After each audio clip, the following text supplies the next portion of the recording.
தமிழக வெற்றி கழகம் என்றாலே வீரியம் தான், தலைவர் அண்ணன் விஜய் என்றாலே எழுச்சி தான், அதுல எந்த மாற்று கருத்துமே கிடையாது. ஆளும் திமுகவும் சரி, ஆண்ட அதிமுகவும் சரி, மக்களுக்கு விரோதமான செயலில் ஈடுபட்ட கட்சிகள் தான். சும்மா வாய்க்கு வந்ததெல்லாம் பேசாதீங்க, ஒரு 5 மாசம் காத்திருங்க. மக்கள் வந்து ஒரு தகுந்த பாடத்தை அதிமுகவுக்கும் திமுகவுக்கும் புகட்டுவார்கள். MCR Pure Cotton Club, formals and casual shirts. குறைந்த விலை நிறைந்த தரம், தங்கள் தேவைகள் அனைத்தும் ஒரே இடத்தில். ஜெயச்சந்திரன். ரகங்கள் பலவிதம், ஒவ்வொன்றும் உலகத்தரம். தமிழக உற்பத்தியில் உங்கள் அனுஜ் ஸ்டைல்ஸ். எந்த இடத்துல நான் இலவசமா வீடு தர்றேன், இலவசமா இருசக்கர வாகனம் தரேன், இலவசமா கார் தரேன்னு எந்த இடத்துல எங்க தலைவர் பேசினார் நீங்க சொல்லுங்க. இல்ல அப்படிதான் சொல்றாங்க இல்லையா? ஒத்தடிமைகள் வாய்க்கு வந்தது பேசும். எங்களுக்கு எதிராக வன்மத்தையும் அவதூறையும் பரப்பக்கூடியவர்கள் அப்படிதான் பேசுவாங்க. அவர்களுக்கு தான் ஒரு பேர் இருக்குது, 200 ரூபாய் ஊப்பிகள் என்று ஒரு பேர் இருக்கு. எங்க தலைவர் என்ன சொன்னார்னா, ஒரு மனிதனுடைய உரிமை என்பது சொந்த வீடு, சொந்தமா ஒரு காரு, ஒரு இருசக்கர வாகனம் இருப்பது தான் ஒரு தன்னிறைவான ஒரு வாழ்க்கை. அந்த வாழ்க்கையை உருவாக்கக்கூடிய, பொருளாதாரத்தை மேம்படுத்தக்கூடிய ஒரு சூழலை நான் உருவாக்குவேன் அப்படின்னு சொல்றாரு. திமுகவை போன்று வாய்க்கு வந்ததெல்லாம் நம்ம அடிச்சு விட முடியாது. வாக்குறுதியில சொல்லியிருக்காங்க, அரசு பணியிடங்கள் காலியாக உள்ள 3,50,000 பணியிடங்களை நாங்கள் நிரப்புவோம் அப்படின்னு சொன்னாங்க. பிரதர் எங்க பிரதர் நிரப்பி இருக்கிறாங்க? ஐயா கருணாநிதி அவர்கள் அதை செய்தார், ஐயா கருணாநிதி அவர்கள் இதை செய்தார், ஐயா கருணாநிதி அவர்கள் இதை கொண்டு வந்தார். ஸ்டாலின் அவர்கள் என்ன கொண்டு வந்தார்? ஃப்ரீ பஸ் விட்டாரு. ஃப்ரீ பஸ்ஸை விட்டுட்டு என்ன சொன்னாங்க? ஓசி பஸ்ன்னு சொன்னாங்களா இல்லையா? இப்ப நீங்க எந்த அளவுக்கு நீங்க மதிக்கிறீங்க? மாநகராட்சி ஊழியர்கள் வந்து தங்களுடைய பணியை நிரந்தரமாக்கணும், கூலியை நிரந்தரமாக்க வேண்டும், 100 நாட்களை கடந்து போராடிக்கிட்டு இருக்கிறாங்க. அந்த மாநகராட்சி தூய்மை பணியாளர்களை பார்க்காமல் ஐயா ஸ்டாலின் அவர்கள் பைசன் படம் பார்க்கிறார். அப்போ முதலமைச்சர் என்பவர் படம் பார்க்கறதுக்காக நீங்க முதலமைச்சரா வந்தீங்க? தமிழக வெற்றி கழகம் என்றாலே வீரியம் தான், தலைவர் அண்ணன் விஜய் என்றாலே எழுச்சி தான், அதுல எந்த மாற்று கருத்துமே கிடையாது. உள்ளரங்கத்துல நிகழ்ச்சி நடத்தாலும் சரி, இல்ல வெளியில நாங்க நிகழ்வு, சில பேர் அது மக்கள் சந்திப்பே கிடையாது, அவங்க கட்சி நிர்வாகிகள் அவங்க கட்சி தொண்டர்களை சந்திக்க அங்க வந்தவங்க எல்லாம் காஞ்சிபுரத்தை சார்ந்த மக்கள். வேற அமெரிக்கால இருந்து நாங்க கூட்டு வந்துட்டோமா, இல்ல பாகிஸ்தான்ல இருந்து கூட்டு வந்துட்டோமா, இல்ல வேற நாட்டுல இருந்து கூட்டு வந்துட்டோமா? தொண்டர்கள் கிடையாது. இந்த அறிவிப்புகள் குறித்து பேசும்போது முன்னாள் அமைச்சர் ஜெயக்குமார் அவர்கள் சொல்றாரு, அத்தைக்கு மீசம் முளைக்கட்டும் அப்புறம் பேசிக்கலாம். ஐயா இதே ஜெயக்குமார் அவர்கள் என்ன சொல்றாருன்னா, நான் ராயபுர தொகுதியில் முடிசூடா மன்னனாக இருந்தேன், என்னை யாரும் வீழ்த்தவே முடியாது, என்னைக்கு பிஜேபியோடு நாங்க கூட்டணி வச்சோமோ அதனாலதாங்க நான் தோத்தேன் அப்படின்னு பேசினவர் தானே அண்ணன் ஜெயக்குமார் அவர்கள். அப்படி பேசிட்டு இப்ப திருப்பி அதே பிஜேபியோடு கூட்டணி வைக்கிறீங்களா? உங்களுக்கு அசிங்கமா இல்லையானே? காலத்தின் கட்டாயம் அப்படின்றதெல்லாம் அவங்க ஏற்கனவே விளைப்புவாதம். தாவேகா என்னைக்காவது அதிமுக எங்களோடு வந்தால் தமிழ்நாட்டில் ஒரு மாற்றம் நிகழும் நாங்க எங்கேயாவது பேசலாமா? இல்ல அவங்க பேசினாங்க. அவங்க பேசினாங்க. ஏன் பேசினாங்க? இந்த கொடி நீங்க பறக்க விட்டீங்க, அவங்க பிள்ளை கொடி நாங்க பறக்க விடலங்க, அது அவங்க ஆளை வச்சு அவங்களே செட் பண்ணி பறக்க விட்டதுங்க. தமிழக வெற்றி கழகத்தை சார்ந்தவர்கள் என் தலைவனுக்காக தான் கொடியை உயர்த்துவான், இன்னொரு தலைவனுக்காக கொடி பிடிக்க நாங்க வந்திருக்கோம். கிட்டத்தட்ட பெரும்பாலும் பேசக்கூடியவர்கள் எல்லாருமே சொல்றாங்க இல்லையா, விஜய் அவர்களால் சாத்தியப்படுத்த முடியாது, வேணா அவர் அன்டெஸ்டட்னு சொன்னதை வேணா அவர் ப்ரூவ் பண்ணலாம், இந்த அளவுல தான் பயன்படுமே தவிர 26ல் ஜெயிக்கிறதுக்கான வாய்ப்பு இல்லைன்றாங்க. இது அப்படியே கிடையாது அப்படின்னு ஜெயிச்சு காட்டுறோம் தான் நம்ம சொல்றோம், நாங்க காட்ட மாட்டோம்னு சொல்லல. இன்னும் 5 மாசம் தான் இருக்கு, அதை எங்களால் சாத்தியப்படுத்த முடியுமா முடியாதா என்பதை மக்கள் பண்ணுவீங்களான்றத கேள்வி. பண்ணுவாங்க. எஸ்ஐஆர் ஃபில் பண்றதுக்கான டைம் ஸ்பேஸ் இது இல்ல, அதுக்குள்ள எப்படி பண்ணிட முடியும் அப்படின்னு நீங்க கேக்குறீங்க. ஆனா அதுக்குள்ள வந்து மக்களை எல்லாம் சந்திச்சு ஒரு எழுச்சியை ஏற்படுத்தி 26ல் ஆட்சி அதிகாரத்துல எல்லா வேலைகளையும் செய்து கொண்டுதான் இருக்கிறோம். தமிழ்நாட்டில் இருக்கிற 7 கோடி மக்களுக்கும் எங்க தலைவர் அண்ணன் விஜய் அவர்களே தெரியும். விஜய் அவர்களை தான் தெரியும், மீதி நீங்க நிறுத்துற யாரையுமே தெரியாதே. திமுகவினுடைய அடக்குமுறைக்கும் ஒடுக்குமுறைக்கும் பார்த்து நாங்கள் பயப்படக்கூடிய ஆட்கள் கிடையாது, நாங்கள் கொத்தடிமைகள் கிடையாது, நாங்கள் வந்து ஜனநாயகத்தையும் சமூக நீதியும் பாதுகாக்க வேண்டும் என்று நினைக்கிறோம். எதுக்குடா விஜயை நீங்க தொட்டிங்கன்னு சிந்திக்கக்கூடிய அளவுக்கு என்னுடைய செயல்பாடு இருக்குன்னு எங்க தலைவர் நேரடியா பேசிட்டார்ல, அது இவர்களால பொறுத்து கொள்ள முடியல, குறி வச்சுட்டாரு. அது தப்பே தப்பாது. எங்களுடைய ஒரே இலக்கு இந்த இலவசங்களுக்கு எதிராக திரையில பல கருத்துக்களை சொல்லிய விஜய் அவர்கள் வந்து நிரந்தர வீடு எல்லாருக்கும், இருசக்கர வாகனம், கார், வீட்டுக்கு வீடு, கல்வியில எல்லாருமே சிறந்து விளங்கணும், அதுக்கான கல்வி திட்டங்களை எல்லாம் கொண்டு வருவோம், இப்படியான பல்வேறு விஷயங்களை எல்லாம் வந்து அள்ளி தெளித்திருக்கிறார். தேர்தல் வாக்குறுதிகளாக அவர் இலவசமா தந்துட்டார் அப்படின்னே நிறைய விஷயங்கள் போர்ட்ரேட் பண்றாங்க, அப்படியே சொல்லிட்டார் அப்படின்னு. அதையெல்லாம் எப்படி பாக்குறீங்க? இல்லை, எந்த இடத்துல நான் இலவசமா வீடு தர்றேன், இலவசமா இருசக்கர வாகனம் தரேன், இலவசமா கார் தரேன்னு எந்த இடத்துல எங்க தலைவர் பேசினார் நீங்க சொல்லுங்க. இல்ல அப்படிதான் சொல்றாங்க இல்லையா? சொல்றாங்க அவங்க. அதாவது கொத்தடிமைகள் வாய்க்கு வந்ததை பேசும். எங்களுக்கு எதிராக வன்மத்தையும் அவதூறையும் பரப்பக்கூடியவர்கள் அப்படிதான் பேசுவாங்க. அவர்களுக்கு தான் ஒரு பேர் இருக்குது, 200 ரூபாய் ஊப்பிகள் என்று ஒரு பேர் இருக்கு. அவங்க அப்படிதான் பேசுவாங்க. எங்க தலைவர் என்ன சொன்னாருன்னா, ஒரு மனிதனுடைய உரிமை என்பது சொந்த வீடு, சொந்தமா ஒரு காரு, ஒரு இருசக்கர வாகனம் இருப்பதுதான் ஒரு தன்னிறைவான ஒரு வாழ்க்கை. அந்த வாழ்க்கையை உருவாக்கக்கூடிய, பொருளாதாரத்தை மேம்படுத்தக்கூடிய ஒரு சூழலை நான் உருவாக்குவேன் அப்படின்னு சொல்றாரு. அதாவது தேவைக்கேற்ப ஒரு பொருளாதாரத்தை உருவாக்கி கொடுத்தா அவங்களே ஒரு சொந்தமா ஒரு வீடு வாங்கிப்பாங்க, சொந்தமா கார் வாங்கிப்பாங்க, இருசக்கர வாகனம் வாங்கிப்பாங்க, படிப்புக்கேற்ற வேலையை உருவாக்கலாம், ஒவ்வொரு குடும்பத்திலையும் படித்த பட்டதாரிகள் இருக்கணும் என்பதே அவர் மேற்கோள் காமிச்சு பேசியிருக்கிறாரு. இது குறித்து விரிவான ஒரு தேர்தல் அறிக்கையை நான் வெளியிட போகிறேன் என்றெல்லாம் பேசியிருக்கிறாரு. இப்ப எந்த இடத்துலயும் நான் இதை இலவசமா கொடுக்குறேன்னா சொல்லல, மக்கள் வாழக்கூடிய ஒரு சூழலை நான் உருவாக்குறேன் அப்படின்னு சொல்லியிருக்கிறார்.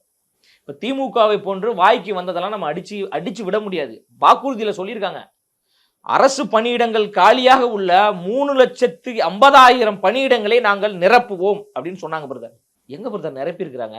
அண்மையில ஒரு ஷூ கம்பெனியில வேலைக்கு ஆட்கள் எடுக்கிறாங்க, வெறும் 45 இடம் தான். எத்தனை பேர் பிரதர் போனாங்க? பல்லாயிரக்கணக்கான பேர் ஒரு மாநாடு போன்று திரண்டு போய் அந்த ரெசியூம் கொடுக்க போறாங்க. இப்ப வேலையில்லா திண்டாட்டத்தை உருவாக்கியது யாரு? அந்த 3.5 லட்சம் பணியிடங்களை நீங்க நிரப்பிட்டீங்களா? நிரப்பல. ஒவ்வொரு பணியிடத்துக்கும் காசு வாங்குறீங்க. 20 லட்சம், 25 லட்சம், 30 லட்சம் வாங்கியிருக்கீங்க. அதுல ஒரு அமைச்சர் ஈடுபட்டு இருக்காரு. அமலாக்கத்துறை சொல்லுது 888 கோடி முறைகேடு நடந்திருக்குங்க அப்படின்னு சொல்றாங்க. அப்ப இதெல்லாம் மக்கள் பார்த்துக்கிட்டு தானே இருக்கிறாங்க. அப்போ இதை மக்களிடம் எங்க தலைவர் சொல்றாரு, ஒரு எல்லாருக்கும் சமத்துவமான, எல்லாருக்கும் எல்லாம் கிடைக்க வேண்டும் என்கின்ற ஒரு வாழ்வியலை நான் உருவாக்குவேன், கல்வி பாடத்திட்டங்களை சில சீர்திருத்தங்களை கொண்டு வருவேன், வேலை வாய்ப்பை உருவாக்குவேன், உழைப்புக்கேற்ற அங்கீகாரத்தை உருவாக்குவேன், உழைப்புக்கேற்ற ஒரு ஊதியத்தை உருவாக்குவேன் என்று எங்க தலைவர் சொல்லியிருக்கிறாரு. மக்கள் வரவேற்கிறாங்க. எல்லா செய்தித்தாள்கள்லையும் ஒரு பிரேக்கிங் நியூஸா அதை போடுறாங்கன்னா, அப்போ 75 வருஷமா இருக்கின்ற திமுக அதை செய்யலன்னு தானே அர்த்தம். அப்ப 50 வருஷமா இருக்கின்ற அதிமுகவும் அதை செய்ய தவறியதுன்னு தானே நம்ம அர்த்தம். அப்ப மக்கள் அதை விரும்புறாங்க, அதை எங்க தலைவர் கண்டிப்பாக நிறைவேற்றுவார். அந்த செயல் திட்டத்தை தான் நாங்க கொண்டு வருவோம்னு அவர் சொன்னார். இல்ல, கண்டிப்பா தேர்தலுக்கு முன்பு ஒரு செயல்பாட்டு வரைவை அண்ணன் விஜய் அவர்கள் வெளியிட இருக்கிறாங்க. தமிழக வெற்றி கழகம் ஆட்சிக்கு வந்தால் அந்த ஆட்சி எப்படிப்பட்ட ஒரு ஆட்சியாக இருக்கும்? அந்த ஆட்சி ஒரு மக்களாட்சியாக இருக்கும். அந்த மக்களாட்சினா முதல்ல என்ன என்கின்ற ஒரு ஆட்சியை தமிழ்நாட்டில் கொண்டு வர போகிறது. ஐயா காமராஜர் அவர்களுக்கு பிறகு, அண்ணா அவர்களுக்கு பிறகு, எம்ஜிஆர் அவர்களுக்கு பிறகு ஒரு உண்மையான ஒரு மக்களாட்சி அண்ணன் விஜய் அவர்கள் கொண்டு வர போறாங்க. இப்ப திமுக ஆண்டு கொண்டிருப்பது மக்களாட்சிலாம் கிடையாது. அது ஒரு மன்னராட்சி, ஒரு சர்வதிகார ஆட்சி. மக்களுக்கு எதையுமே செய்யாமல் சும்மா வாய்க்கு வந்ததெல்லாம் பேசுவாங்க. நீங்க திமுக காரங்கிட்ட போய் பேசுங்களேன், இந்த 2021 ஆட்சியை பத்தி பேசவே மாட்டாங்க. ஐயா கருணாநிதி அவர்கள் அதை செய்தார், ஐயா கருணாநிதி அவர்கள் இதை செய்தார், ஐயா கருணாநிதி அவர்கள் இதை கொண்டு வந்தார். ஸ்டாலின் அவர்கள் என்ன கொண்டு வந்தார்? ஃப்ரீ பஸ் விட்டாரு. ஸ்டாலின் அவர்கள் என்ன பேசினாரு? ஃப்ரீ பஸ்ஸை விட்டுட்டு என்ன சொன்னாங்க? ஓசி பஸ்ன்னு சொன்னாங்களா இல்லையா? காலை உணவு திட்டத்தை கொண்டு வந்தாங்க. இதெல்லாமே பேசுறாங்க. காலை உணவு திட்டம் காலை உணவு திட்டம் நம்ம தப்பு சொல்லல, அது ஒரு நல்ல திட்டம் தான். அதை இன்னும் முறைப்படுத்தல, அதை ஒழுங்குபடுத்தல, சரிப்படுத்தல. பல பேர் அந்த உணவு ஒரு தரமானதாக இல்லை. இப்போ மாநகராட்சி ஊழியர்களுக்கு சாப்பாடு எதுல கொண்டு வந்தாங்க? உப்பு அள்ளுற வண்டியில கொண்டு வந்தாங்க. இப்ப நீங்க எந்த அளவுக்கு நீங்க மதிக்கிறீங்க? மாநகராட்சி ஊழியர்கள் தங்களுடைய பணியை நிரந்தரமாக்கணும், கூலியை நிரந்தரமாக்க வேண்டும், 100 நாட்களை கடந்து போராடிக்கிட்டு இருக்கிறாங்க. ஆனா போராடி கொண்டிருக்கின்ற அந்த மாநகராட்சி தூய்மை பணியாளர்களை பார்க்காமல் ஐயா ஸ்டாலின் அவர்கள் பைசன் படம் பார்க்கிறார். விவசாயிகள் போராடி கொண்டிருக்கின்ற பொழுது அந்த விவசாயிகளை அவர் சந்திக்க மாட்டேன்றாரு, உட்காந்து பைசன் படம் பார்க்கிறாரு, உட்காந்து கூலி படம் பார்த்துக்கிட்டு இருக்காரு. இப்ப இதெல்லாம் எதை உணர்த்துது? அப்போ முதலமைச்சர் என்பவர் படம் பார்க்கறதுக்காக நீங்க முதலமைச்சரா வந்தீங்க? எங்க தலைவர் சினிமாவில் இருந்து வெளியே தலைவராக உருவாகிட்டார். ஆனா நாங்க தலைவர்களாக இருக்கிறோம்னு பொய் சொல்றாங்கல்ல, இவங்க எல்லாமே வாரம் ஒரு படத்துக்கு ரிவ்யூ கொடுத்துட்டு இருக்காங்க. நீங்க எதுக்கு வந்தீங்க? முதலமைச்சரா படம் பார்க்கறதுக்கு வந்தீங்களா, இல்ல மக்களுக்கு சேவை செய்ய வந்தீங்களா, மக்களுக்கு உதவி செய்ய வந்தீங்களா, மக்களுக்காக நீங்க போராட வந்தீங்களா? எதுக்கு வந்தீங்க? படம் பார்க்கணும்னு ஆசைப்பட்டா ராஜினாமா பண்ணிட்டு போய் படம் பாருங்க, போங்க. அப்போ 2026 சட்டமன்ற தேர்தலுக்கு பிறகு நிரந்தரமாக ஐயா ஸ்டாலின் அவர்களையும் திரு உதயநிதி ஸ்டாலின் அவர்களையும் வீட்டில் உட்காந்து நீங்க படம் பார்த்துக்கிட்டே இருங்க அப்படின்ற ஒரு சூழலை தமிழ்நாட்டு மக்கள் உருவாக்கத்தான் போறாங்க. அதற்கான ஒரு மாற்றம் உருவாகத்தான் போகிறது. இந்த அறிவிப்புகள் குறித்து பேசும்போது முன்னாள் அமைச்சர் ஜெயக்குமார் அவர்கள் சொல்றாரு, அத்தைக்கு மீசம் முளைக்கட்டும், அப்புறம் பேசிக்கலாம். அதாவது வயதிற்கு ஒரு மூத்த ஒரு அரசியல்வாதிகள் எல்லாம் எங்களை போன்ற இளம் தலைமுறைக்கு ஒரு வழிகாட்டக்கூடிய அரசியல்வாதிகளா இருக்கணுமே தவிர, இந்த வாய்க்கு வந்ததெல்லாம் பேசக்கூடிய அந்த செயல்பாடு என்பது ரொம்ப ஒரு தவறு. இல்ல, இந்த டேர்ம் நீங்க ஜெயிச்சா பேசிக்கலாம். நாங்க தானே ஜெயிக்க போறோம்னு சொல்றோம். ஐயா இதே ஜெயக்குமார் அவர்கள் என்ன சொல்றாருன்னா, நான் ராயபுர தொகுதியில் முடிசூடா மன்னனாக இருந்தேன், என்னை யாரும் வீழ்த்தவே முடியாது, என்னைக்கு பிஜேபியோடு நாங்கள் கூட்டணி வச்சோமோ அதனால தாங்க நான் தோத்தேன் அப்படின்னு பேசினவர் தானே அண்ணன் ஜெயக்குமார் அவர்கள். சரி, அப்படி பேசிட்டு இப்போ திருப்பி அதே பிஜேபியோட கூட்டணி வைக்கிறீங்களாண்ணே, உங்களுக்கு அசிங்கமா இல்லையாண்ணே? அவர் வயசுல பெரியவர் தான், அவர் அந்த மாதிரி கருத்தை சொன்னதுனால வேற வழி இல்லையே, நான் கருத்து சொல்லி தானே ஆகணும். இப்போ எந்த மூஞ்சை வச்சுக்கிட்டு நீங்க பிஜேபியோட கூட்டணி வச்சீங்க? என்ன திடீர்னு இப்போ பிஜேபி வந்து ஒரு சமூக புரட்சி ஏற்படுத்தின ஒரு கட்சியா மாறிடுச்சா? காலத்தின் கட்டாயம் அப்படின்றதெல்லாம் அவங்க ஏற்கனவே பிழைப்புவாதம், சந்தர்ப்பவாதம், மக்களை ஏமாற்றக்கூடிய ஒரு செயல்பாடு. திமுக எதிர்ப்பு வாக்குகளை எல்லாம் ஒரு சேர வாங்கணும், அதனால இந்த கூட்டணி அவசியம்னு எடப்பாடி பழனிசாமி அவர்கள் ஏற்கனவே. அப்போ நீங்க தமிழ்நாட்டு மக்களை வந்து முட்டாள்கள் என்று நினைச்சிருக்கீங்களா? தமிழ்நாட்டு மக்கள் எதையுமே சிந்திக்க மாட்டாங்க அப்படின்னு நீங்க நினைச்சிட்டு இருக்கீங்களா? தமிழ்நாட்டு மக்கள் எல்லோரும் மிக தெளிவானவர்கள், முற்போக்கு சிந்தனை கொண்டவர்கள். அண்ணல் அம்பேத்கரையும் தந்தை பெரியார் அவர்களையும் சமூக நீதி சமத்துவ கோட்பாடுகளை எல்லாம் படித்து உள்வாங்கி கொண்டவர்கள் தான் தமிழ்நாட்டு மக்கள். மக்களுக்கு தெரியும் யாருக்கு ஓட்டு போடணும், யாருக்கு ஓட்டு போடக்கூடாது, யார் வந்து மதத்தை வைத்து அரசியல் செய்கிறா, யாரு வந்து சாதியை வைத்து மக்களிடம் ஒரு பிரிவினை ஏற்படுத்துறாங்க என்பதெல்லாம் தமிழ்நாட்டு மக்களுக்கு தெரியும். அது மக்கள் முடிவு செய்ய போறாங்க. அதனால வந்து ஆளும் திமுகவும் சரி, ஆண்ட அதிமுகவும் சரி, மக்களுக்கு விரோதமான செயலில் ஈடுபட்ட கட்சிகள் தான். அப்ப இவங்களிடமிருந்து ஒரு மாற்றம் உருவாக வேண்டும் என்று மக்கள் விரும்புறாங்க. அந்த மாற்றத்தை உருவாக்கக்கூடிய ஒரு தலைவராக அண்ணன் விஜய் அவர்கள் இருக்கிறாங்க. 2026 தேர்தல் களத்தில் தெரிஞ்சிடும். மக்களுடைய முடிவை காமிக்கதான் போறாங்க, மக்களுடைய வாக்களிக்கின்ற அந்த முறை காட்டத்தான் போகிறது. அதனால வந்து ஒரு சும்மா வாய்க்கு வந்ததெல்லாம் பேசாதீங்க, ஒரு 5 மாசம் காத்துருங்க. மக்கள் வந்து ஒரு தகுந்த பாடத்தை அதிமுகவுக்கும் திமுகவுக்கும் புகட்டுவார்கள். இல்ல, நான் டு பி ஹானஸ்ட், கரூருக்கு முந்தைய நாள் வரைக்கும் வந்து நிறைய பத்திரிகையாளர்கள் வந்து ஒரு இம்பாக்ட் கிரியேட் பண்ண போறாரு அப்படின்னு சொன்னாங்க, ஹானஸ்டா சொன்னாங்க இந்த மாதிரி இருக்கு அப்படின்னு. ஆனா அதன் பிறகு ஒரு தொய்வு நிலை, அது கரூர் காரணம், அது யார் கையில இல்லை, அதை கடந்து வரும்போது கூட இருந்த ஒரு சுணக்கம், இதெல்லாம் ஒரு கணக்கிட்டு சொல்லும் போது இல்லைங்க முன்னாடி மாதிரி இல்லை, அது வந்து இன்னும் தேயக்கூடிய ஒரு நிலைக்கு மாறும், இன்னும் என்ன அழுத்தம் அதிகமாகும், 2 பக்கம் இவங்க கூட்டணிக்குள்ள போகலன்னா தனித்து நிற்கும் போது இன்னும் பல பிரச்சனைகள் வரும், இது மங்கதான் போகுதுன்னு என்ன இருக்கோ அதை ரிஃப்ளெக்ட் பண்றாங்க இல்லையா? அப்போ வந்து பத்திரிகையாளர்கள் சொல்லும் போது இனிக்குது, இப்போ சொல்லும் போது கசக்குதுன்றது எப்படி ஏற்றுக்கிறது? பத்திரிகையாளர்கள் உண்மையான கருத்தை சொன்னால் எங்களுக்கு இனிக்கும். அப்போ சொன்னாங்க இல்லையா? அப்ப சொன்ன கருத்து அதை ஏத்துக்கிட்டீங்க இல்லையா? ஏத்துக்கிறோம். இப்ப சொன்ன கருத்தை எங்களால ஏத்துக்க முடியாதுன்றோம். ஏன்னா எழுச்சி என்பது எங்களுக்கு உயர்ந்து கொண்டேதான் செல்கிறதே தவிர எந்த இடத்திலையும் தாழவில்லையே. எந்த இடத்துல தாழ்ந்ததுன்னு தான் நம்ம கேட்கிறோம். கரூருக்கு அப்புறம் ஒரு டல் சிச்சுவேஷன் இருக்குன்றது. கரூர் என்பது ஒரு பெரிய ஒரு சதி செயலுங்க. அதுல வந்து 41 எங்க சொந்த உறவுகளை நாங்க இழந்திருக்கோம். மிகப்பெரிய ஒரு துயரம். ஓய்வு பெற்ற உச்சநீதிமன்ற நீதிபதி கண்காணிப்புல சிபிஐ விசாரணை நடந்து கொண்டிருக்கு. அதனால அது குறித்து சில கருத்துக்களை கூட எங்களால் பதிவு செய்ய முடியாது. ஆனா அங்க வந்து ஒரு மிகப்பெரிய ஒரு அசம்பாவிதம் நடந்திருக்கு.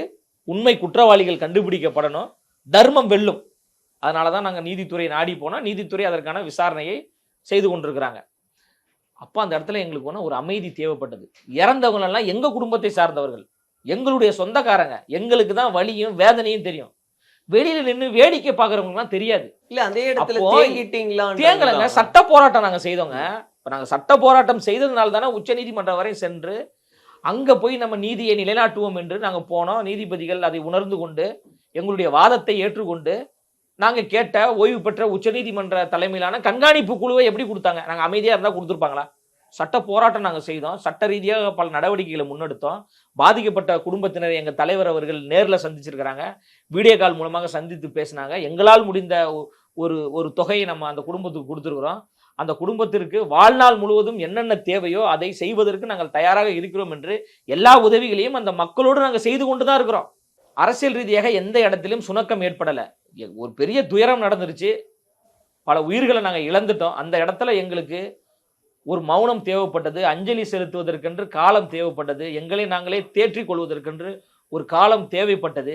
இன்று வரைக்கும் அந்த துயரம் என்பது ஒரு மீளா துயரமாகத்தான் இருக்குது.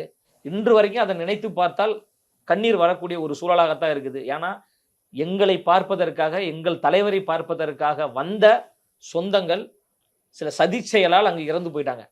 அதை அவ்வளவு எளிதாக எங்களால் கடந்து வரவே முடியாது. அதை கடந்து வருவதற்கு கொஞ்சம் காலதாமதம் ஏற்பட்டதே தவிர அந்த காலதாமதம் கூட சட்ட போராட்டம் நாங்கள் செய்து கொண்டிருந்தோம். அந்த அடிப்படையில் கட்சி என்பது மிக வீரியமாகத்தான் இருக்குது. பல ஆய்வுகள் கரூர் சம்பவத்திற்கு முன்பு இருந்த புள்ளி விவரத்தை விட கரூர் சம்பவத்திற்கு பிறகு மக்களுடைய பேராதரவு என்பது மிகப்பெரிய அளவில் போய்கொண்டு தான் இருக்குது. அந்த கரூர் சம்பவத்தில் ஆளும் கட்சி ஏதோ ஒரு சதியை செய்திருக்கிறார்கள் என்று மக்கள் பல இடங்கள்ல பேசுறாங்க. இப்ப பல கருத்துக்களை நம்ம பதிவு செய்ய முடியாது, விசாரணை நடந்து கொண்டிருக்கு. அப்போ பல இடங்களை அதை நம்ம பார்க்க முடியுது. அப்போ பத்திரிகையாளர்கள் வந்து ஒரே கருத்தை சரியான முறையில் பேசினால் அது எங்களுக்கு இனிக்கும்.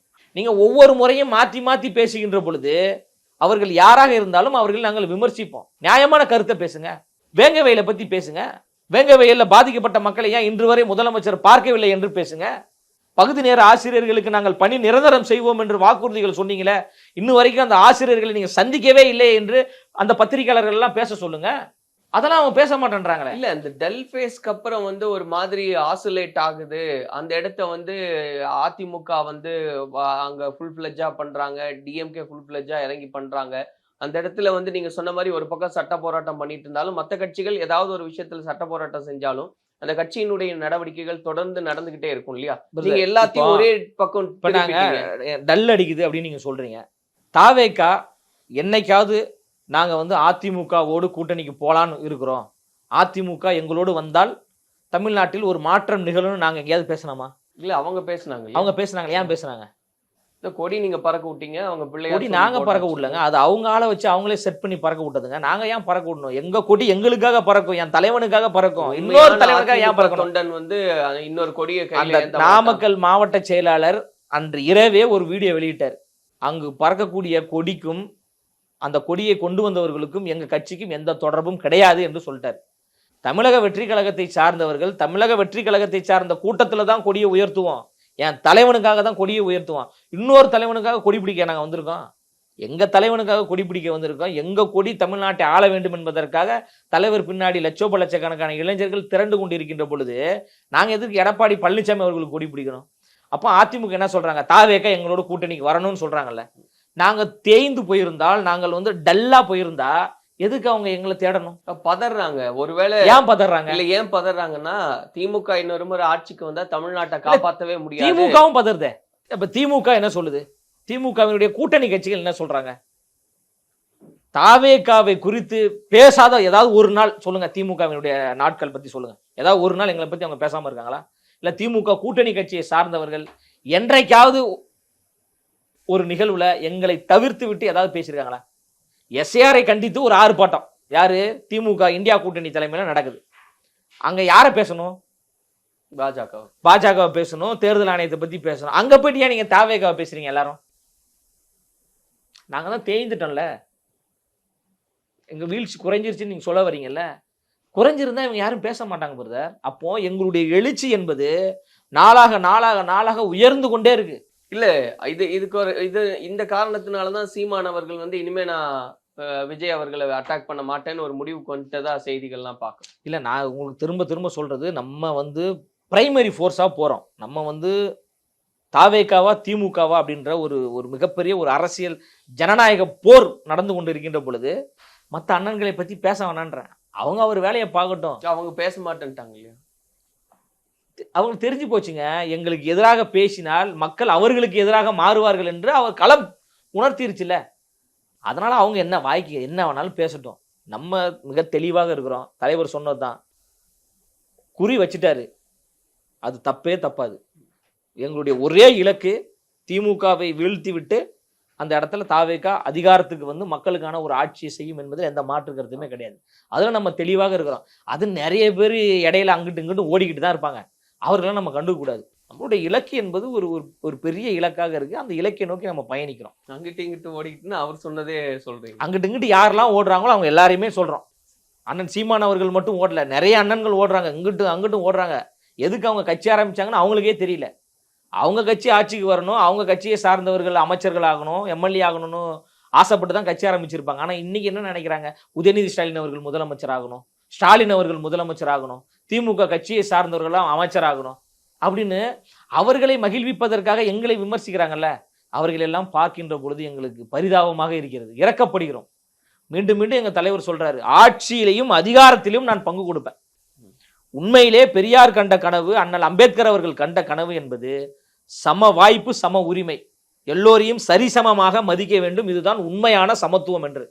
அப்போ ஆட்சியிலையும் அதிகாரத்திலையும் பங்கு கொடுப்பதுதான் உண்மையான சமத்துவம், உண்மையான ஒரு சமூக நீதி. எங்க தலைவர் அதை கொடுக்குறாருங்க. இல்ல ஆட்சி அதிகாரத்துல பங்கு அப்படின்னு நீங்க சொன்னது வந்து ரிஃப்ளெக்ட் ஆகுது அப்படின்றது சரியா தவறா பிரதர்? சரிதான். ஏன் அந்த திமுக பண்ண மாட்டேன்றாங்க? இல்ல அதுதான் சொல்றேன், அது ரிஃப்ளெக்ட் அது ஆகுது. சரியா தவறா சொல்லுங்க. அது நீங்க அவங்க நீங்க கட்சி இவ்வளவு கேள் இல்ல, நீங்க இவ்வளவு அது அவங்களுடைய கட்சி, அவங்களுடைய முடிவு. ஏங்க நான் வந்து இல்ல, சமூக நீங்க ஒரு நீதி கட்சியை- சமத்துவம் கருத்துல நான் வரேன். இல்ல நீங்க ஒரு சமத்துவம்னு பார்த்தா அது எப்படி சரின்றதா எல்லாருக்கும் அததான் நம்ம கேக்குறோம். அப்போ நீங்க தப்பு பண்ணிட்டு சமத்துவம் சமூக நீதினு பேசும்போது எங்களுக்கு கோபம் வருதுங்க. நீங்க சம அங்கீகாரத்தை கொடுத்துட்டு நான் கொடுத்துட்டேன் அப்படின்னு சொல்லிட்டு அவங்க பேசலாம். நாங்க விமர்சிச்சா நாங்க பண்ணிட்டோமே அப்படின்னு சொல்லலாம். அவங்க எதையுமே பண்ணலையே. அவங்களுடைய மைய கருவே திமுகவுடைய மைய கருன்னு ஒரு பொய்யா சொல்லிட்டு இருக்கிறது சமூக நீதி, சமத்துவம், ஜனநாயகம். இந்த மூணுமே இல்லைன்னு தான் நம்ம சொல்றோம். இல்ல இப்போ அதுதான் நீங்க இந்த கூட்டணி நிறைவா நம்ம இந்த கூட்டணி அப்படின்னு நம்ம பேசிடலாம். ஆட்சி அதிகாரத்துல பங்குன்னு சொல்லியாச்சு, அது ஒரு இம்பாக்ட் கிரியேட் பண்ணுது. இந்த 26ல அதை பத்தி அதிகமா பேசப்படுது. அவங்க அளவுல அதை யூஸ் பண்றாங்க அப்படின்றதெல்லாம் பாக்குறோம். இப்போ திமுக கூட்டணி ஸ்ட்ராங்கா இருக்கு, அதிமுக பாஜக அதுக்கு இணையாக இருக்கு. விஜய் அவர்கள் இன்னும் எந்த நிலைப்பாடுன்னு தெரியல, கூட்டணி போவாரா இல்லையான்னு. மீதி இருக்கக்கூடிய சின்ன சின்ன கட்சிகளை எல்லாம் சேர்த்துட்டாலும் கூட வந்து ஜெயிக்கிறதுக்கான ஒரு வாய்ப்பா இருக்காது. வேணா ஓட்டுகளை பிரிக்கக்கூடிய ஒரு நிலைக்கு வருவார்னு கிட்டத்தட்ட பெரும்பாலும் பேசக்கூடியவர்கள் எல்லாருமே சொல்றாங்க இல்லையா? நீங்க எல்லாரையுமே வந்து அவங்களுக்கு சார்புல பேசுறாங்கன்னு சொல்லிட முடியாது. அப்போ ஒட்டுமொத்தமா ஒரு விஷயம் பேசுறாங்க, அது விஜய் அவர்களால சாத்தியப்படுத்த முடியாது. வேணா அவரு அன்டெஸ்டட்னு சொன்னதை வேணா அவர் ப்ரூவ் பண்ணலாம், என்ன ஒரு ஸ்கேல் அப்படின்றது. இந்த அளவுல தான் பயன்படுமே தவிர 26ல ஜெயிக்கிறதுக்கான வாய்ப்பு இல்லைன்றாங்க. இது அப்படியே கிடையாது அப்படின்னு ஜெயிச்சு காட்டுறோம் தான் நம்ம சொல்றோம். நாங்க காட்ட மாட்டோம்னு சொல்லல. இன்னும் 5 மாசம் தான் இருக்கு. இத்தனை நாள் வெயிட் பண்ணிட்டீங்களா? ஒரு 5 மாசம் வெயிட் பண்ணுங்க. அது எங்களால் சாத்தியப்படுத்த முடியுமா முடியாதா என்பதை மக்கள் பண்ணிடுவீங்களான்றத கேள்வி. பண்ணுவாங்க. SIR ஃபில் பண்றதுக்கான டைம் ஸ்பேஸ் இது இல்ல, அதுக்குள்ள எப்படி பண்ணிட முடியும் அப்படின்னு நீங்க கேக்குறீங்க. ஆனா அதுக்குள்ள வந்து மக்களை எல்லாம் சந்திச்சு ஒரு எழுச்சியை ஏற்படுத்தி 26ல ஆட்சி அதிகாரத்துல எல்லா வேலைகளையும் செய்து கொண்டுதான் இருக்கிறோம். அதாவது கட்சி ஆரம்பித்து நாங்க மக்களிடம் போல, மக்களிடம் போன பிறகுதான் எங்க தலைவர் கட்சியே ஆரம்பிச்சாரு. தமிழ்நாட்டில் இருக்கிற 7 கோடி மக்களுக்கும் எங்க தலைவர் அண்ணன் விஜய் அவர்களே தெரியும். புரியுதுங்களா? விஜய் அவர்களை தான் தெரியும், மீதி நீங்க நிறுத்துற யாரையுமே தெரியாதே அப்படின்றாங்க. அதை எங்க தலைவர் எல்லாரையும் கொண்டு போய் சேர்த்துட்டாரு. யார் யாரை எங்க போய் கொண்டு போய் சேர்க்கணுமோ சேர்த்துட்டாரு. தேர்தல் வருகின்ற பொழுது எங்க தலைவர் பிரச்சாரத்துக்கு போறாரு. எல்லா தொகுதியும் போய் பிரச்சாரம் பண்ண போறாரு. நான் நிறுத்தக்கூடிய வேட்பாளருங்க, ஆதரவு கொடுங்க அப்படின்னா ஆதரவு கொடுக்க போறாங்க. இதை தான் ஐயா எம்ஜிஆர் அவர்கள் முன்னெடுத்தாங்க. அவர் சார்பாக நிறுத்திய எல்லாருமே நானாக உணர்ந்து நீங்க வாக்கு செலுத்த வேண்டும் என்று ஐயா எம்ஜிஆர் அவர்கள் சொன்னாங்க. அதை உணர்ந்து கொண்டு மக்கள் மக்கள் தெளிவாக இருக்கிறாங்க. திமுகவை நம்பி நாசமானது போதும் என்று தெளிவாக இருக்கிறாங்க. திமுக எப்படி ஜெயிச்சிச்சுன்னா, இதை மட்டும் நான் சொல்லி நிறைவு செய்றேன். அரசு ஊழியர்களை அவங்க வந்து நம்பினாங்க. அப்ப அவங்ககிட்ட போய் வந்து ஒரு வாக்குறுதியை சொல்றாங்க. திமுக ஆட்சிக்கு வந்தால் பழைய ஓய்வூதிய திட்டத்தை நாங்கள் நடைமுறைப்படுத்துவோம் அப்படின்ற ஒரு ஆசையை சொல்லிடுறாங்க, ஒரு வாக்குறுதியை சொல்லிடுறாங்க. அந்த மக்கள் அதை நம்புறாங்க. நம்பின உடனே சரி திமுக வந்தா நடைமுறைப்படுத்துவாங்கன்னு சொல்லிட்டு ஓட்டு போட்டாங்க. ஆனா 4.5 வருஷம் ஆயிடுச்சு, இன்னும் வரைக்கும் அந்த பழைய ஓய்வூதிய திட்டத்தை அவங்க நடைமுறைப்படுத்தலை. இன்னும் நடைமுறைப்படுத்த வாய்ப்பு கிடையாது. அடுத்து வந்து மீனவ மக்கள் இருக்காங்களே, அந்த மக்களிடம் சென்று என்ன சொல்றாங்க, நாங்கள் ஆட்சிக்கு வந்தால் 2 லட்சம் புதிய வீடுகளை நாங்கள் கட்டி தருவோம், பழைய பாதிப்படைந்த வீடுகளை இடித்து விட்டு புதிய வீடு நாங்கள் கட்டி தருவோம் அப்படின்னு மீனவர் மக்கள்கிட்ட போய் சொல்றாங்க. அதை நம்பி அந்த மக்களும் ஓட்டு போடுறாங்க. 4.5 வருஷம் ஆச்சு. எங்க அந்த 2 லட்சம் வீடு எங்க?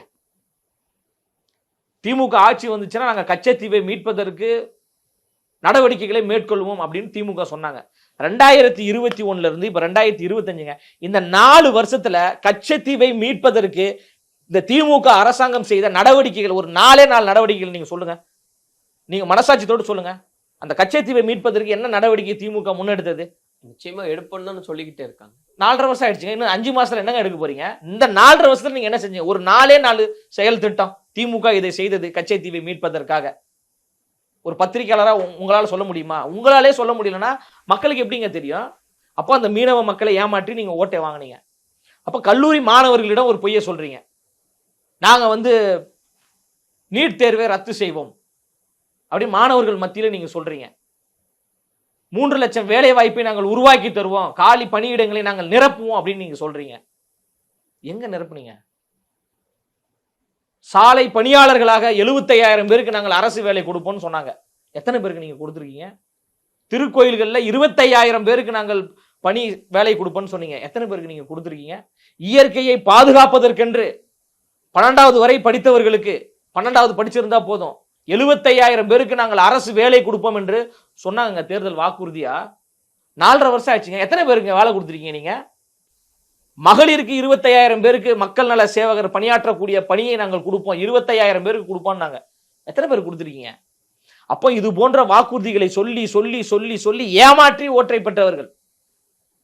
தூய்மை பணியாளர்களிடம் என்ன சொல்றாங்க? நாங்கள் ஆட்சிக்கு வந்தா உங்களுக்கு பணி நிரந்தரம் பண்றோம், ஓட்டு போடுங்க. அந்த மக்கள் அதை நம்பி ஓட்டு போட்டாங்க. லேப்டாப் ஒன்று கொடுக்குறீங்களே, உண்மையிலே அதெல்லாம் எனக்கு செம்ம கோபம் வருதுங்க.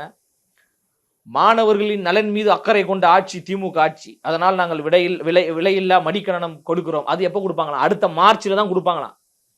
அடுத்த ஒரு மாசத்துல எலெக்ஷன் வந்துடும். இப்போ மாணவர் நலன் மீது அக்கறை கொண்ட நீங்க எப்போ லேப்டாப் கொடுத்துருக்கணும் பிரதர்? எப்போ கொடுத்துருக்கணும்? முன்னாடினா 2021 நீங்க எப்போ ஆட்சிக்கு வந்தீங்களோ அப்போ கொடுத்துருக்கணுமா கூடாதா? அப்பெல்லாம் விட்டுட்டு 4.5 வருஷம் ஆச்சுங்க. கடைசி ஆட்சி முடியக்கூடிய ஒரு 2 மாசத்துல தான் நான் லேப்டாப் தருவேன் அப்படின்னா யாரை நீங்க ஏமாத்துறீங்க? அப்ப எங்களெல்லாம் பார்த்தா உங்களுக்கு பைத்தியக்காரன்னு நினைக்கிறீங்க நீங்க. என்ன வேணாலும் நம்ம சொல்லி ஏமாத்தலாம், இவங்க ஓட்டு போட்டுருவாங்கன்னு. பெண்கள்கிட்ட போயிட்டு என்ன சொன்னீங்க? எல்லா பெண்களுக்கும் 1000 ரூபாய் தரேன் அப்படின்னா அந்த பெண்கள் எல்லாம் வறுமையில் இருக்கக்கூடியவங்க, கஷ்டப்படக்கூடியவங்க. சரி, நமக்கு மாசம் மாசம் ஒரு 1000 ரூபாய் வரும், அப்புறம் நம்ம திமுகவுக்கு ஓட்டு போடும் அப்படின்னு சொல்லிட்டு திமுகவுக்கு ஓட்டு போட்டாங்க. சொன்னதை செஞ்சீங்களா? இந்த வாக்குறுதிகளை நிறைவேற்றினீங்களா? எல்லா பெண்களுக்குமாங்க நீங்க 1000 ரூபாய் கொடுத்தீங்க? அதுல சில வரையறை கொண்டு வரீங்க, இந்த பெண்களுக்கு மட்டும் தான் கொடுப்பேன். அதையும் இப்ப கடைசியா 2-3 மாசம் பல பேருக்கு இன்னும் 1000 ரூபாய் போல. அப்ப நீங்க தேர்தல் நேரங்கள்ல 1000 ரூபாய் வந்து அது வந்து ஒரு ஓட்டுக்கு கொடுக்கக்கூடிய ஒரு லஞ்சமாக நீங்க கொடுக்க போறீங்க. அப்ப இதெல்லாம் எவ்வளவு பெரிய தப்புங்க. அப்ப மக்களை ஏமாற்றி தான் இந்த மாணவர்களை, மீனவர்களை, அரசு ஊழியர்களை, பெண்களை ஏமாற்றி ஓட்டை பெற்று ஆட்சிக்கு வந்தாங்களே தவிர இவங்க ஆட்சியில தேனாரும் பாலாரும் ஓடும் என்பதற்காகலாம் மக்கள் ஓட்டு போடல. சரி, ஒரு வாய்ப்பு கொடுப்போம், 10 வருஷம் அதிமுக ஆட்சியில நம்ம இருந்துட்டோம், சரி ஒரு வாய்ப்பு கொடுப்போம் திமுக, ஸ்டாலின் அவர்களை ஒரு முதலமைச்சர் ஆக்குவோம் என்கின்ற ஒரு நல்லெண்ணத்தின் அடிப்படையில ஓட்டு போட்டாங்க. பல இடங்கள்ல நீங்க போய் பாருங்க, பல டீ கடைகள்ல மக்கள் கூடக்கூடிய இடங்கள்ல போய் பாருங்க. போய் இவருக்கு போய் ஓட்டு போட்டவன், போய் திமுகவுக்கு போட்டவன், இதுக்கப்புறம் ஜென்மத்துக்கு திமுகவுக்கு போடவே கூடாது என்கின்ற ஒரு பேச்சு மக்களிடம் எழ ஆரம்பித்து விட்டது.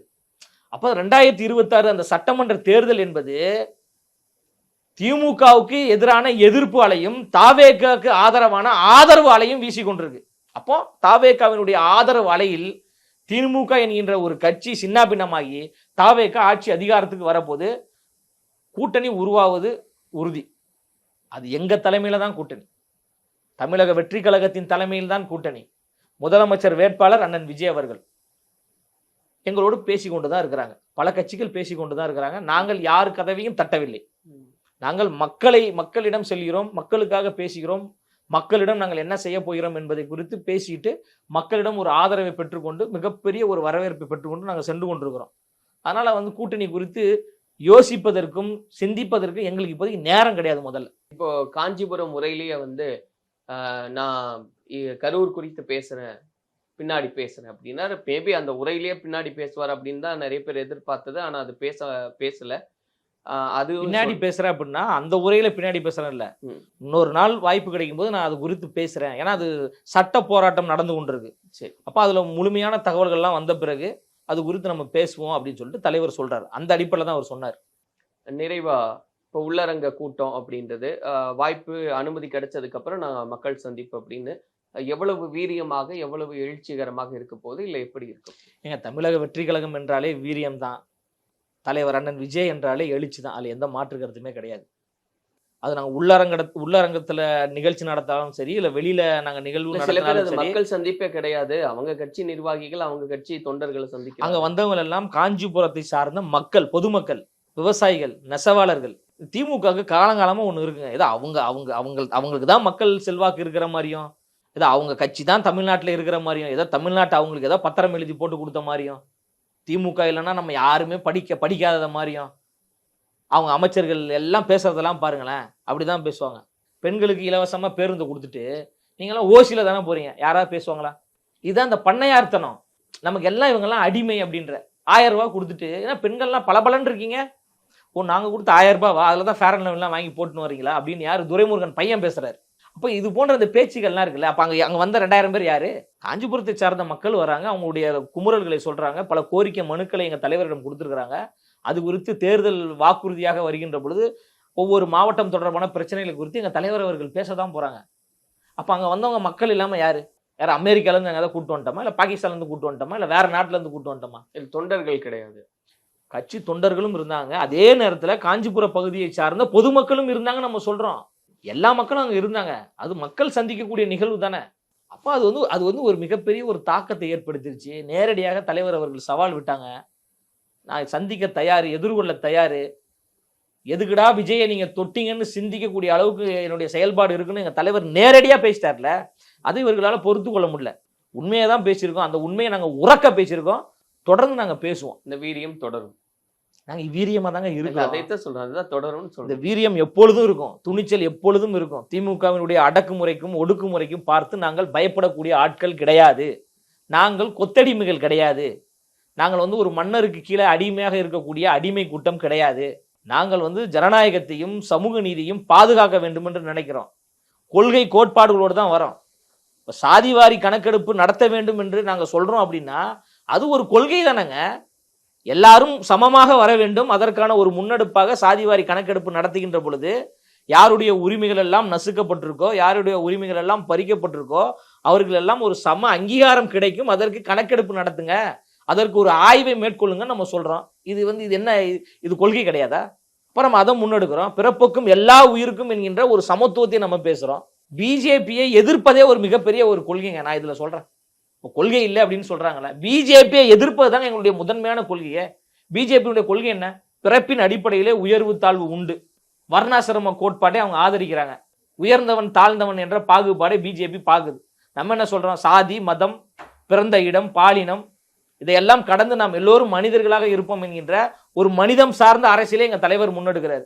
அப்போ பிஜேபி எதிர்ப்பு என்பதே ஒரு மிகப்பெரிய துணிச்சலுங்க, மிகப்பெரிய ஒரு கொள்கைங்க. அது திமுக சொல்லுவாங்களா? நாங்க தீர்மானமா நிறைவேற்றிருக்கோம், பிஜேபி கொள்கை எதிரி, பிஜேபியோடு கூட்டணி கிடையாது என்பதை நாங்க செயற்குழு பொதுக்குழுல தீர்மானமே நிறைவேற்றிருக்கோம். திமுக தீர்மானம் நிறைவேற்ற சொல்லுங்க, பிஜேபியோடு நாங்க கூட்டணி வைக்க மாட்டோம், பிஜேபி எங்க கொள்கை எதிரி, பிஜேபி எங்க கொள்கை எதிரின்னு திமுகவால் தீர்மானம் போட முடியுமா?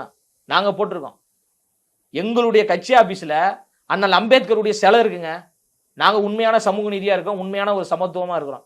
நீங்க திமுக ஆபீஸ் நாளைக்கு போங்க, அண்ணா அறிவாலயத்துக்கு, அம்பேத்கருடைய சிலை இருக்குதா காட்டுங்க, நீங்க காட்டுங்க, அம்பேத்கருடைய சிலை இருக்குதான் முதல்ல காட்டுங்க.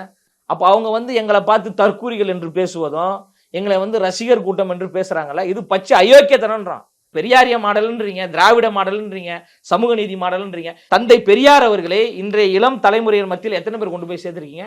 ரசிகர்களாக இருந்த அந்த ரசிகர் கூட்டத்துக்கிட்ட கடத்துறாரு தலைவர். இவங்கெல்லாம் நம்ம கொள்கை தலைவர், பெரியார் வழியில் நம்ம போனோம், அம்பேத்கர் வழியில போனோம், காமராஜர் வழியில போனோம், அஞ்சலை அம்மாள் வழியில போனோம், வேலுநாச்சியார் வழியில போனோம். இவங்களுடைய கொள்கை கோட்பாடு வழியை நம்ம பயணிக்கணும். இவங்க கொள்கை கோட்பாடு தான் நம்மளுடைய கொள்கை கோட்பாடு என்று படம் பார்த்து கொண்டிருந்த, பால் அபிஷேகம் செய்து கொண்டிருந்த, பேனர் கட்டி கொண்டிருந்த, நீங்க சொல்றீங்களே ரசிகர்கள் கூட்டம், இதெல்லாம் வந்து பால் ஊத்துற கூட்டம் அப்படின்னு சொல்றீங்களே, அந்த பால் ஊத்துற கூட்டத்திலிருந்து ஒருவன் தான் நான் பேசுறேன்.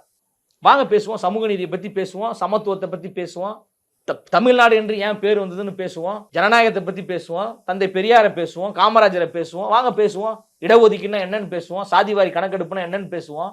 எல்லாவற்றையும் பேசுவதற்கு நாங்கள் தயாராக இருக்கோம். எஸ்ஐஆர் குறித்து பேசுவோம். ரொம்ப நன்றி. நிறைய கருத்துக்களை பதிவு செஞ்சிருக்கீங்க. இனிவர நாட்கள் அப்படின்றது பார்ப்போம். அது கடந்து இருக்கக்கூடிய சூழ்நிலைகளை பொறுத்து நிறைய விஷயங்களை நம்ம பேசலாம். மிக்க நன்றி.